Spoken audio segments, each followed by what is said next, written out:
Hello hello welcome to lawyer academy India. और आज हम लोग देखने वाले हैं 18 stages of a civil suit in India.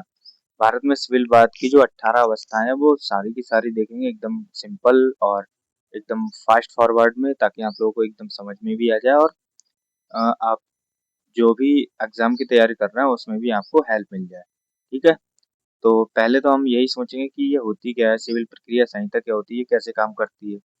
तो सिविल वाद वह कानूनी प्रक्रिया है जिसमें वादी प्रतिवादी के विरुद्ध अपने नागरिक अधिकार को कानून लागू करवाने, धन संपत्ति वापस पाने या अन्य सिविल उपचार हेतु न्यायालय में मुकदमा दायर करता है। पूरी सिविल प्रक्रिया संहिता द्वारा संचालित होती है जो भी प्रक्रिया है ये, और इसमें दोनों पक्षों को सुना जाता है।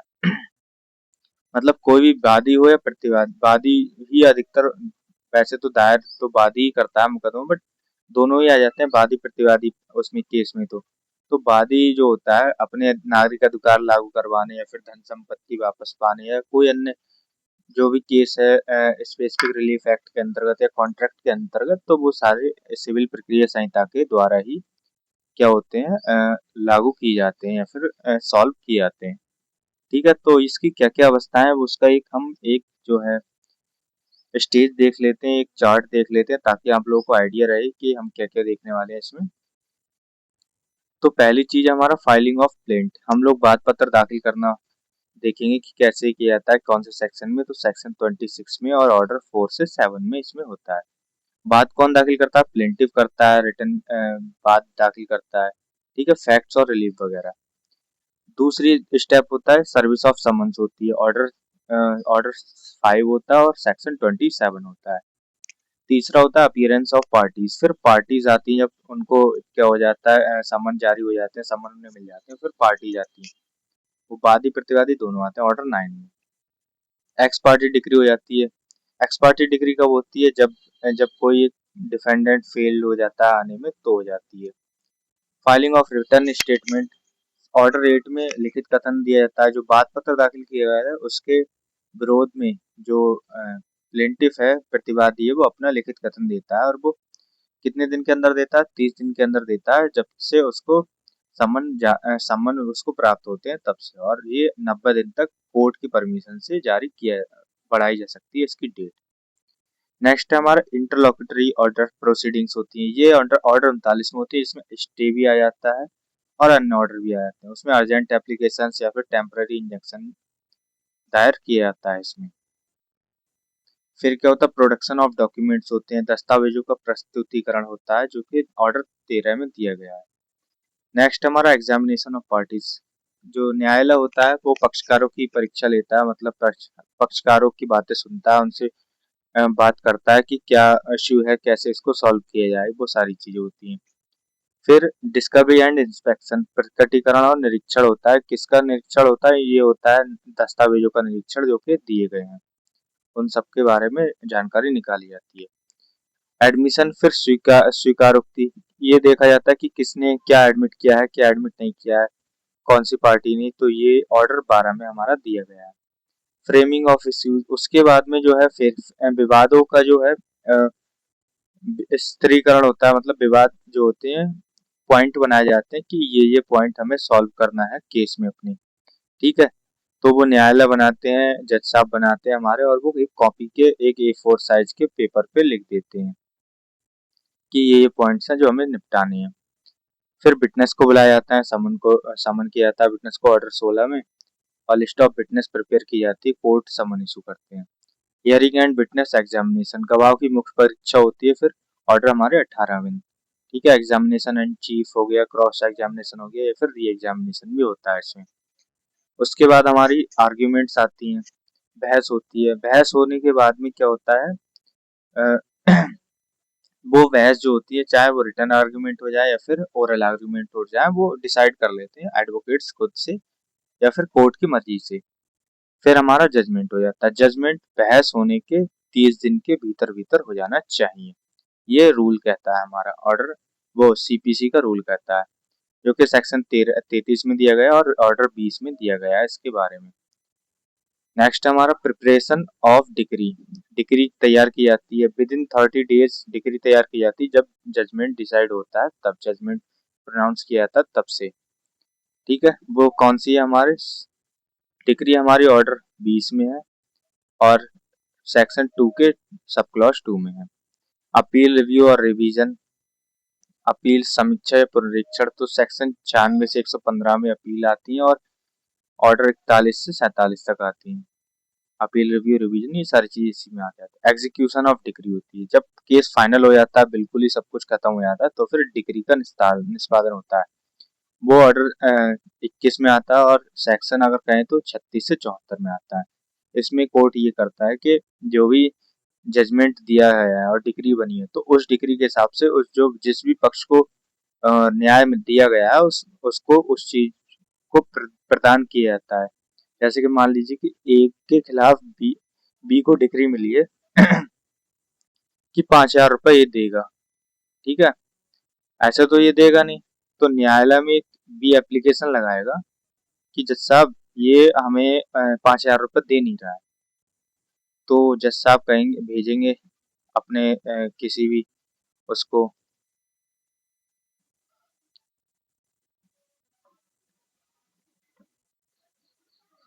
सॉरी गाइस थोड़ा कट गया था वीडियो, तो हम तो फिर हम ए की और बी की बात कर रहे थे, तो फिर जज साहब भेजेंगे अपने एक स्टाफ से किसी को और क्या करेंगे, आदेश देंगे कि जो भी ए के ऊपर पैसा आ रहा है बी का उसको दिलाया जाए। वो चाहे बी को वो डायरेक्ट दे सकता है ए, या फिर टेंडर के जरिए, या फिर कोर्ट न्यायालय के जरिए दे सकता है, ठीक है। तो अब इसमें हम देखते हैं क्या क्या चीजें आती हैं। तो फाइलिंग ऑफ प्लेंट आता है, बात पत्र दाखिल करना। इसमें क्या क्या चीजें हमें इंपॉर्टेंट है जो ध्यान रखनी चाहिए। वादी के तथ्य होते हैं, वाद हेतु मतलब कॉज ऑफ एक्शन जिसको कहते हैं, और अनुतोष, अनुतोष भी लिखना जरूरी है, बिना अनुतोष के आपका बात खारिज हो जाएगा। बात की कीमत आपको तय करनी है। बात की कीमत आप कोर्ट फीस एक्ट के हिसाब से लिखेंगे, डिसाइड करेंगे। न्यायालय शुल्क, न्यायालय की जो फीस है वो दस्तावेज संलग्न करने, जो जो दस्तावेज संलग्न करने चाहिए। वाद पत्र सत्यापित व हस्ताक्षरित होना चाहिए। जो जो लोग वाद दायर कर रहे हैं, चाहे एक प्लेंटिफ वादी है या फिर कई सारे हैं, तो उन सबके हस्ताक्षर होंगे और एफिडेविट के साथ में इसको संलग्न किया जाता है। क्योंकि बिना एफिडेविट के बाद ही वाद पत्र जो है वो मान्य नहीं होता है। फिर सर्विस ऑफ समन्स होती है, तो कैसे होती है। न्यायालय प्रतिवादी को उपस्थित होने के हेतु सूचित करता है। व्यक्तिगत रूप से डाक या फिर कुरियर अथवा प्रकाशन द्वारा वो भेजते हैं समन को, और प्रतिवादी का पता न चलने पर ही प्रकाशन का प्रयोग किया जाता है, जिसको हम पब्लिकेशन भी कहते हैं न्यायालय की भाषा में। नेक्स्ट हमारा पॉइंट है कि अपीयरेंस ऑफ पार्टीज। फिर क्या होता है, दोनों पक्षकारों को नियत तिथि पर उपस्थित होना होता है। मोस्टली ये जब होता है, जब बात दायर होता है उसके 1 महीने के बाद में डेट लग जाती है, ठीक है। उसमें समन होते रहते हैं, नहीं होते रहते हैं, वो अलग की चीज है, बट 1 महीने बाद की डेट लग जाती है, फिर कार्रवाई शुरू हो जाती है। वादी की अनुपस्थिति पर बात खारिज हो सकता है। वादी अगर अनुपस्थित है, ओसी ने तो बात दायर किया और वो नहीं रहेगा, तो फिर बात खारिज हो जाएगा। प्रतिवादी की अनुपस्थिति पर क्या होगा, एक पक्षीय आदेश होता है। एक पक्षीय आदेश हो भी गया है, एक्स पार्टी जिसको बोलते हैं, जो कि हम नीचे लिखा है कि वैध तामील के बावजूद प्रतिवादी अगर अनुपस्थित रहे तो फिर डिग्री पारित हो जाती है। इसको एक्स पार्टी एक पक्षीय डिग्री भी कहते हैं। उपलब्ध सामग्री के अनुसार आधार पर वादी के पक्ष में निर्णय होता है। प्रतिवादी पास कराने हेतु आवेदन कर सकता है। हाँ, तो ये चीज इंपॉर्टेंट है। अगर डिग्री पास हो गई है तो फिर ऑर्डर 9 रूल 13 में आप एप्लीकेशन देंगे, ठीक है। ये एप्लीकेशन होती है रेस्टोरेशन के लिए। अगर डिग्री पास नहीं हुई है, न्यायालय ऐसे ही नॉर्मल ऑर्डर कर दिया है, तो उसमें रूल 9, ऑर्डर 7, सॉरी ऑर्डर 9 और रूल 7 में आप एप्लीकेशन देंगे। इसमें आपको कुछ भी ज्यादा करने की जरूरत नहीं पड़ती, एफिडेविट वगैरह की जरूरत नहीं पड़ती है, लेकिन ये विद इन 1 मंथ आपको देनी पड़ेगी अगर ऑर्डर पास हुआ है। तो अगर डिग्री पास हो गई है तो फिर आपको कभी भी दे सकते हैं, बट ज्यादा उसमें भी एक लिमिटेशन होती है, वो मेरे को याद नहीं है। बट हाँ, अगर फिर भी आपके पास सफिशियंट कॉज है तो आप सेक्शन 5 की एप्लीकेशन, सेक्शन 5 लिमिटेशन एक्ट की एप्लीकेशन आप लगा सकते हैं और उसके बाद में आपका जो है केस रिस्टोर हो जाएगा। रिटर्न स्टेटमेंट कैसे फाइल होते हैं। प्रतिवादी 30 दिनों में लिखित कथन दाखिल करता है। न्यायालय इसे अधिकतम 90 दिनों तक बढ़ा सकता है। स्वीकृति, अस्वीकृति अथवा प्रति दावा प्रस्तुत किया जा सकता है, ठीक है। नेक्स्ट हमारी चीज के इंटरलॉकुटरी प्रोसीडिंग्स क्या होती हैं। तो बात के लंबित जीतने के दौरान अंतरिम राहत आवेदन का हेतु, जैसे कि यथास्थिति बनाए रखने हेतु या अस्थायी निषेधाज्ञा, मतलब स्टे प्रोसीडिंग्स को स्टे स्टे कराने के लिए किसी भी जो प्रॉपर्टी है उसको उस पर स्टे रखने के लिए, मतलब उसको बेचा ना जाए या फिर उसमें कंस्ट्रक्शन ना किए जाए, इस चीज को करने के लिए स्टे लिया जाता है। ये किस लिए होता है? संपत्ति सुरक्षा हेतु निर्णय पूर्व कुर्की। दस्तावेजों का प्रस्तुतिकरण, प्रोडक्शन ऑफ डॉक्यूमेंट्स, दोनों पक्ष सुनवाई तक दस्तावेज प्रस्तुत करते हैं और विलंबित दस्तावेज होते हैं न्यायालय की अनुमति आवश्यक होती है। तो ये नॉर्मल सी बात है, इसमें ज्यादा कुछ है नहीं। पार्टीज का एग्जामिनेशन कैसे होता है? न्यायालय प्रथम सुनवाई पर पक्षकारों की मौखिक परीक्षा करता है, ठीक है। जब प्रथम सुनवाई होती है तो वहां पर न्यायालय जो है, जो पार्टीज होती है उनसे पूछताछ करते हैं। स्वीकृत व विवादित तथ्यों को स्पष्ट करते हैं कि कौन से स्वीकार है तथ्य और कौन से विवादित है। वास्तविक विवाद बिंदु को संकुचित किया जाता है, मतलब लिखा जाता है, पॉइंट्स किया जाता है। डिस्कवरी एंड इंस्पेक्शन होता है। फिर कोई भी पक्षकार प्रासंगिक दस्तावेजों के प्रकटीकरण की मांग कर सकता है, जैसे कि उन्हें पता है कि किसी ने, मान लीजिए कि वादी है, वादी ने बोला है कि हमारे पास में ये चीज, ये सेल डीड है, ठीक है। वादी ने बोला कि सेल डीड है उनके पास, और प्रतिवादी कह रहे हैं कि कोई सेल डीड हुई नहीं है, तो प्रतिवादी क्या कहेंगे? एप्लीकेशन देंगे न्यायालय में कि साहब जो सेल डीड है उसकी कॉपी हमें दिलाई जाए। तो ये चीज जो है वो मांग सकते हैं, या फिर न्यायालय खुद भी मांग सकते हैं। स्वेच्छा से प्रस्तुत न किए गए दस्तावेजों का निरीक्षण संभव हो सकता है, भाई कि अपनी मर्जी से अगर आप छुपा रहे हैं दस्तावेज तो वो उसका भी निरीक्षण हो जाएगा। नेक्स्ट है हमारे एडमिशन, जो चीजें एडमिट की जाती हैं वो चीजें इसमें लिखी जाती हैं, या फिर डिसाइड की जाती है क्या क्या चीजें किसी पक्ष को एडमिट है। ये तो कुछ है नहीं ज्यादा मतलब का। फ्रेमिंग ऑफ इश्यू, न्यायाधीश जो होते हैं विवादित तथ्य व बिंदु विधि के बिंदु चिन्हित करते हैं और देखते हैं कि क्या क्या चीजें जो है डिसाइड करने के लिए हैं। तो इसमें अधिकतर तो बात का कारण होता है, और कोर्ट फीस के बारे में, क्षेत्राधिकार के बारे में, ये चीज 3-4 पॉइंट्स तो वो लिखते ही लिखते हैं। उसके बाद में कि जो भी वादी ने अनुतोष मांगा है उसके हिसाब से, और जो उसने फैक्ट बोले उसके हिसाब से वो पॉइंट्स बनाते हैं, और दोनों के ही जो प्लेंट और डब्ल्यू रिटर्न स्टेटमेंट होते हैं उसके हिसाब से ये पॉइंट्स बनाए जाते हैं, ठीक है। Summoning of witness, order 16 CPC में समनिंग ऑफ विटनेस मतलब जो गवाह है उनको बुलाया जाता है।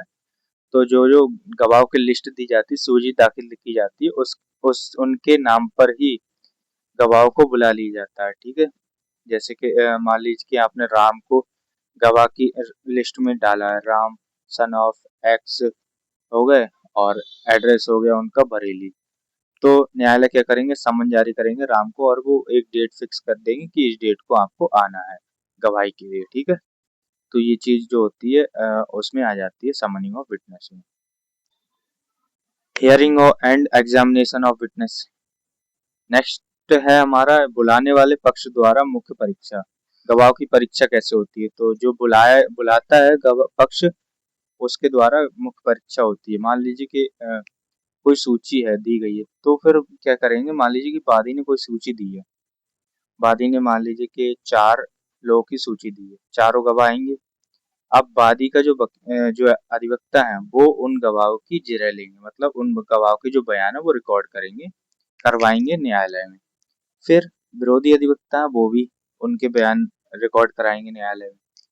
आवश्यकता होने पर स्पष्टीकरण हेतु पुनः परीक्षा, जिसको री एग्जामिनेशन कहते हैं। तो ये 3 पॉइंट्स आते हैं इसमें विटनेस के एग्जामिनेशन में।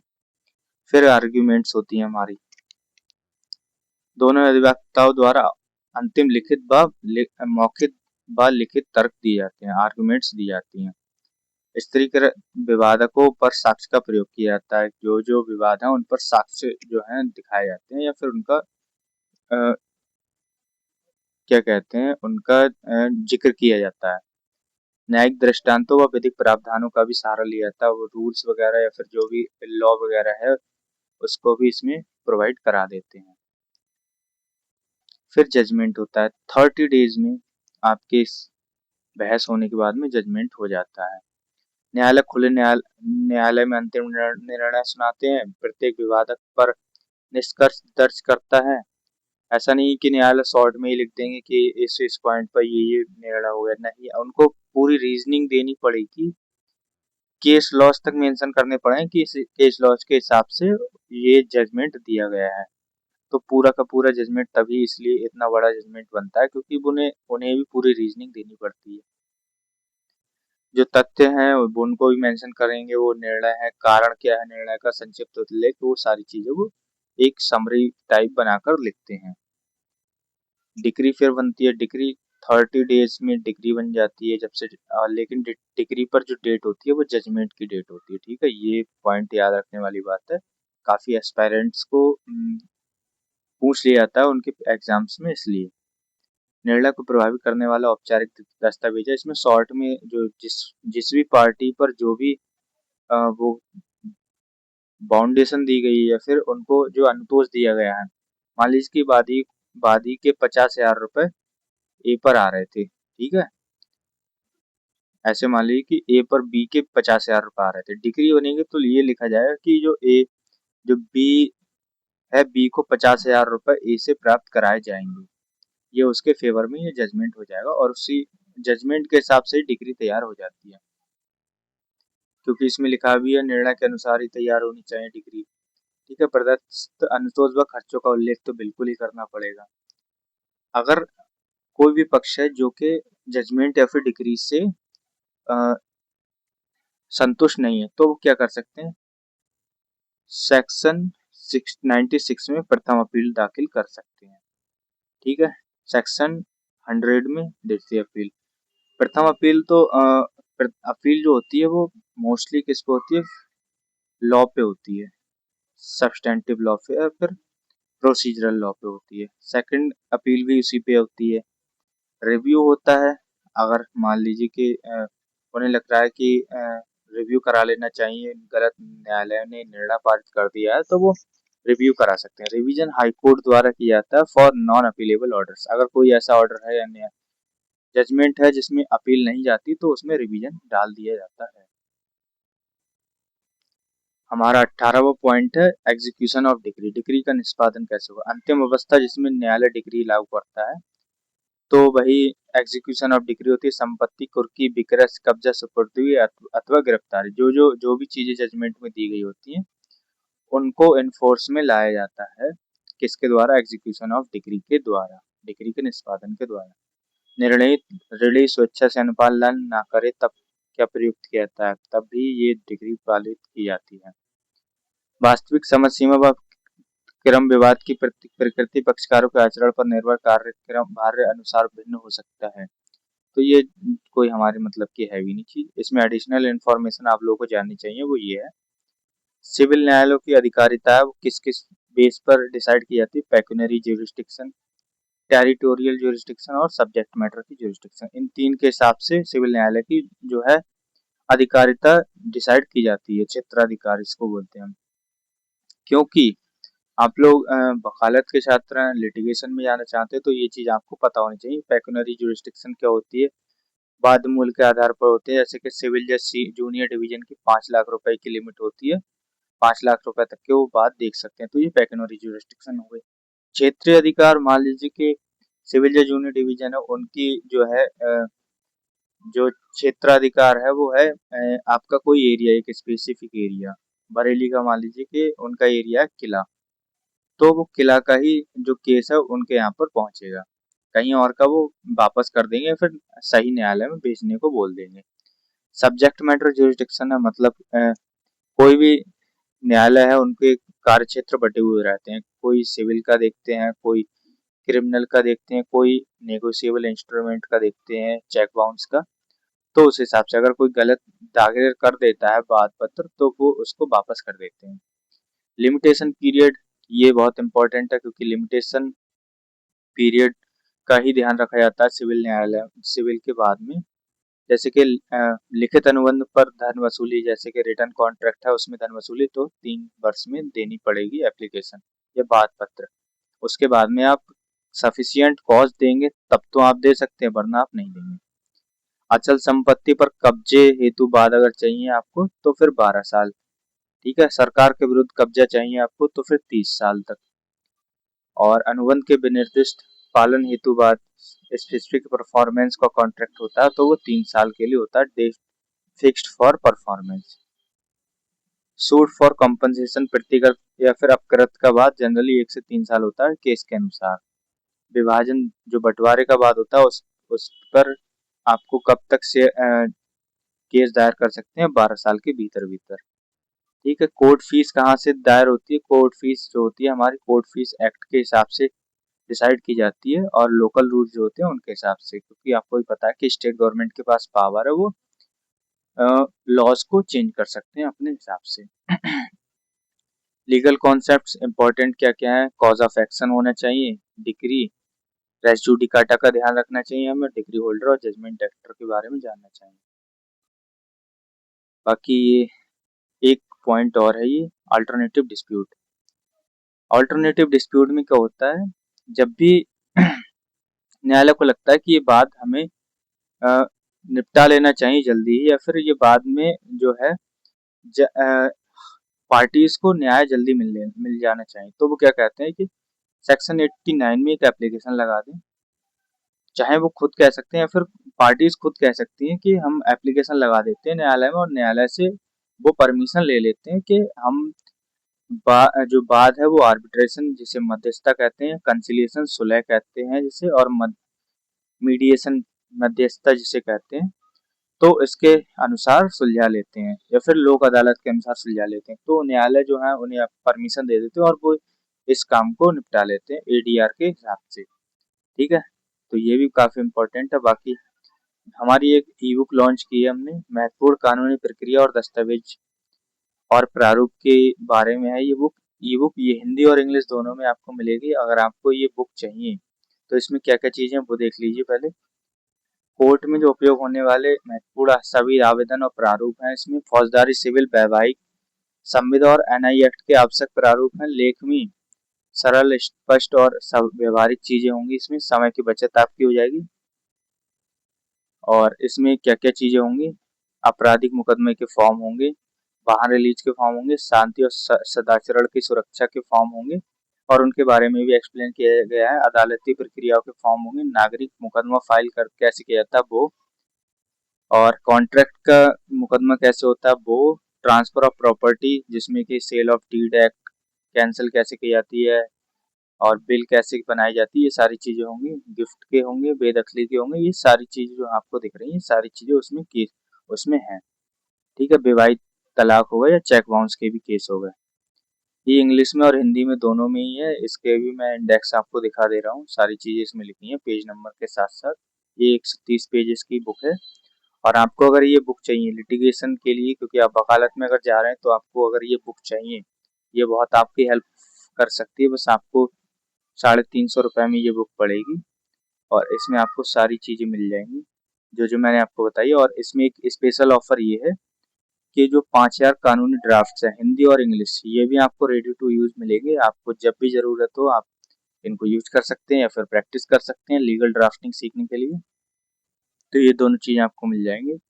बस आपको क्या करना है, आपको ये करना है, आपको इस जो क्यूआर है इस पर 349 रुपीज भेजने हैं और उसका आपको क्या करना है, स्क्रीनशॉट लेना है।